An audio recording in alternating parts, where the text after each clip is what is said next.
indépendants et progressistes. Monsieur le Président, vous avez la parole. Merci beaucoup, Madame la maire, Monsieur le préfet, chers collègues. Je voudrais commencer cette intervention pour dire toutes nos pensées, émues et attristées, pour le jeune Naël, pour sa famille, pour ses proches.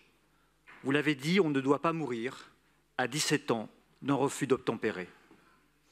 C'est la justice, et elle seule, qui établira la vérité des faits. Elle est en cours, nous lui faisons confiance. Je voudrais rappeler, Madame la maire, Monsieur le préfet, que la police et la gendarmerie, dans notre pays, constituent l'état de droit. La police et la gendarmerie assurent l'ordre public et la sécurité de toutes et de tous sans distinction. Celles et ceux qui veulent abîmer la police abîment le pacte républicain. Sans la police de la République, à quoi reviendrait-on?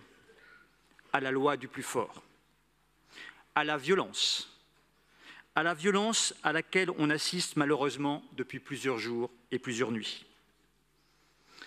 Bien sûr, lorsqu'un fonctionnaire, un policier, commet un acte inacceptable, il doit être condamné après une instruction et un travail de la justice.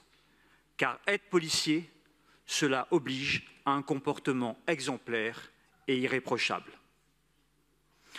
Beaucoup de débats pourraient être lancés, notamment sur la formation de nos policiers.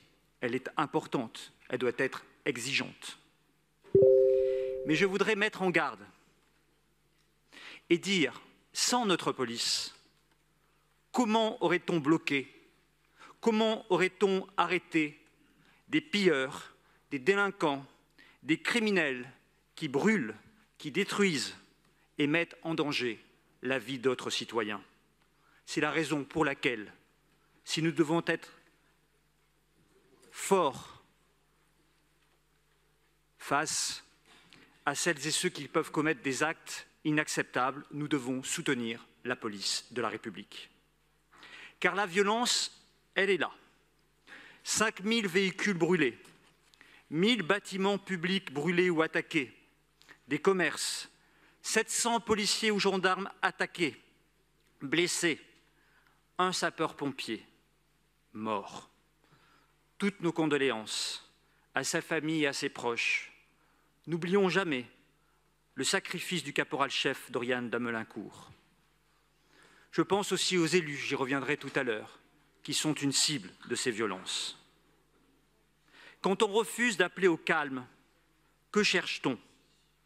J'appelle solennellement à la responsabilité de celles et ceux, justement, qui en ont. Militons pour une société apaisée, de concorde et de dialogue, et d'action résolue pour l'égalité des chances, pour l'éducation, pour notre école républicaine, où beaucoup se joue. Appelons à la responsabilité des parents, qui ont un rôle essentiel à jouer. Bien sûr, il faut mieux accompagner les parents qui ont parfois une tâche difficile et ardue dans l'éducation de leurs enfants. On le dira encore et encore, il faut lutter contre le cloisonnement urbain, social et culturel. Nous devons lancer des vraies politiques publiques d'apprentissage du civisme et de la citoyenneté à tout moment des parcours de vie. Pour notre jeunesse en priorité, mais pour toutes et tous.